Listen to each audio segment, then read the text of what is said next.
আমাদের লাস্ট মোমেন্টটাকে আমরা ক্যাপচার করে নিই। মেমোরেবল। এ তো সবে আমাদের ভালোবাসার শুরু। তুমি এসব কেন ভাবছো? আমরা সব সময় এক থাকবো সারা জীবন।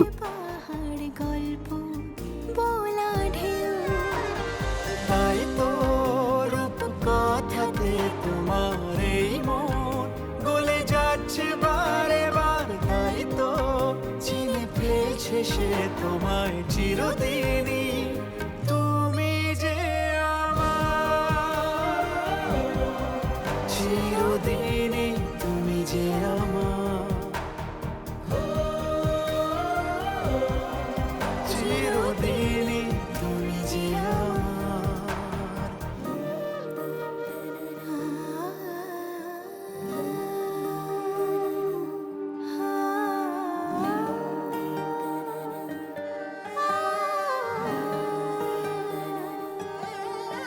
তোমার কাছে যেন পাই খুঁজে আমি আকাশ ছোঁয়ার কাল, আমার কাছে রাখাই আছে তোমার দেবার মাল। তুমি সঙ্গে থাকার অভ্যাসে হয়ে থাকছি রে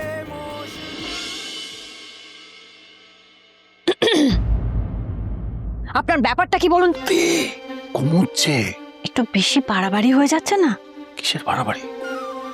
আরে এখন সব সমান সমান।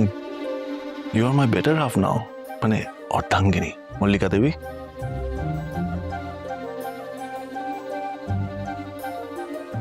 এদিকে আসুন, আসুন।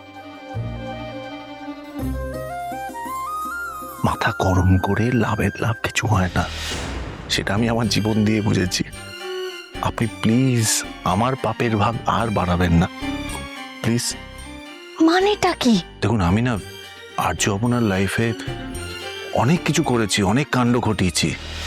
এখন ওরা যখন এক হতে চলেছে, আপনি প্লিজ ব্যাগরা দেবেন না। আমি কেন এসব করতে যাব? আমার কি খেয়ে দেয়ে কাজ নেই? আপনার এখন এমনিতেও একটাই কাজ, আমার সাথে থাকা। আমি থাকতে পারবো না। এটাই সমস্যা, এটাই সমস্যা। ওখানেও আপনি থাকবেন না করে ঝামেলা করছিলেন। আপনি থামবেন? আপনি একটু শান্ত হবেন। আমার কথাই আপনি বুঝতে পারছেন না। আপনিও তো আমাকে বুঝতে পারছেন না। এই যে আমি এতদিন ধরে একটা খারাপ লোক ছিলাম, কিন্তু হঠাৎ করে বাই উঠেছে ভালো লোক হয়ে উঠতে হবে। কেমন নেশার মতন একটা অন্যরকম ফিলিং হচ্ছে।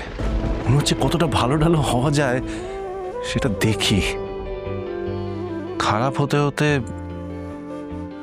আমি ক্লান্ত মল্লিকা, তাই ডোন্ট ওয়ারি, নিশ্চিন্তে থাকো। কি জানেন তো, খারাপ কাজ করতে করতে এতটাই তলানিতে গিয়ে ঠেকেছি যে সেই বোধটাই হারিয়ে ফেলেছিলাম।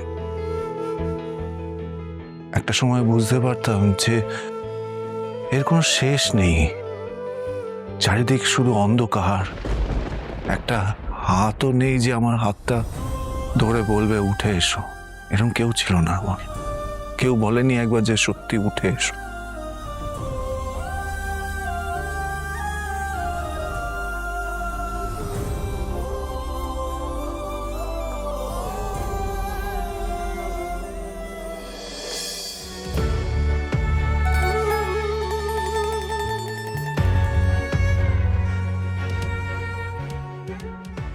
হয়ে গেলে ফেরত দেবেন। রুমাল দিলে নাকি কিসব বিচ্ছেদ টিচ্ছেদ হয়। আমি তো আপনাকে আঁকড়ে ধরে বাঁচার চেষ্টা করছি। বিচ্ছেদ হলে যাব কোথায়?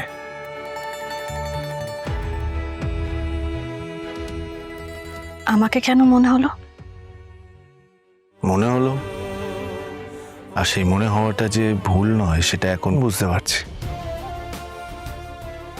আমাকে না সবাই শুধু ঘেন্না করতো, তাই সবসময় মাথায় চলতো যে কিভাবে প্রতিশোধ নেব।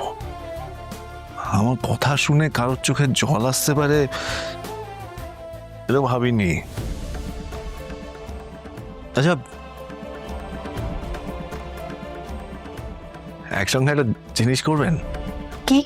যাদের জীবন নষ্ট করতে এসেছিলাম তাদের জন্য আমাদের জীবন নতুন করে শুরু হচ্ছে। তাদের জন্য জীবন ফিরে পাচ্ছি আমি আপনি দুজনেই। তাই দুজনের জন্য প্রার্থনা করি যে ওদের ভবিষ্যৎটা যেন সুন্দর হয়, ভালো হয়। অপর্ণার মুখে একটা চাপা ভয় আছে। আমার ক্রিমিনাল রেকর্ড আছে তো, তাই ভয়টা আমি খুব ভালো বুঝতে পারি। কিসের ভয়? জানি না, সেটার কোনো আন্দাজ নেই। তবে এটাই চাই যে ওদের জীবনে আর কোনো যেন অঘটন না ঘটুক, এটাই আমরা প্রার্থনা করতে পারি।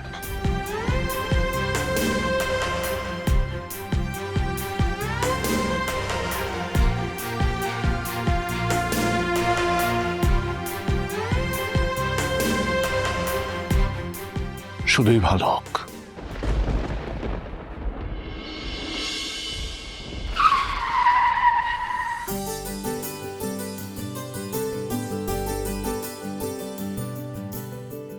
আরে কি করছো নাকি?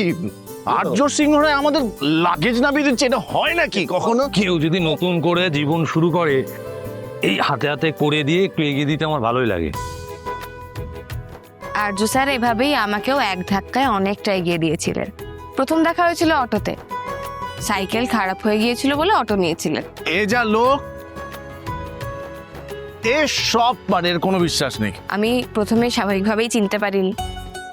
কলেজে স্পিচ দিতে গিয়েও বারবার জড়িয়ে যাচ্ছিল কথা, আর তখন উনি আমার পাশে এসে দাঁড়িয়েছিলেন। আমাকে পরে ব্ল্যাঙ্ক চেকও দিয়েছিলেন, যাতে ভবিষ্যতে এগিয়ে যেতে পারি। না না, চেকটা দেওয়ার আগে কিন্তু ও আমাকে বুঝিয়েছিল 2 টাকার মূল্য কি। আমাদের জীবনে 2 টাকার মূল্য অপরিসীম, সেটা কিন্তু ওই আমাকে বুঝিয়েছিল। এবার আমার খুব আফসোস হচ্ছে। কেন? এই যে এরকম একটা ইন্টারেস্টিং লাভ স্টোরি পুরোটা না শুনেই চলে যেতে হবে। মানেটা কি? আপনারা কি সারা জীবনের জন্য চলে যাচ্ছেন নাকি? এই যে চ্যাম্প আসবে তো, আবার আসবে, আবার গল্প শোনাবো আমাদের। আমি এদের দুজনের লাভ স্টোরির একটা বড় পার্ট, ভিলেন আমি। যে ভিলেন এখন আমার দাদা। হ্যাট, তুমি আমার বন্ধু, তুমি আমার ভাই। না, সেটা কিং করার জন্যই তোলা থাক। Thank you for everything brother. একটা ছবি তুললে সবাই মিলে একটা সেলফি। সবাই মিলে তুললে ওটা সেলফি হয় না, ওটা গ্রুপি হয়ে যায়। তুলি, হ্যাঁ চলো, আমাদের লাস্ট মোমেন্টটাকে আমরা ক্যাপচার করে নিই। মেমোরেবল। সি, ছবিটা ভালোই তোলো। সে আমি চাইলে অনেক কিছু ভালোই করতে পারি।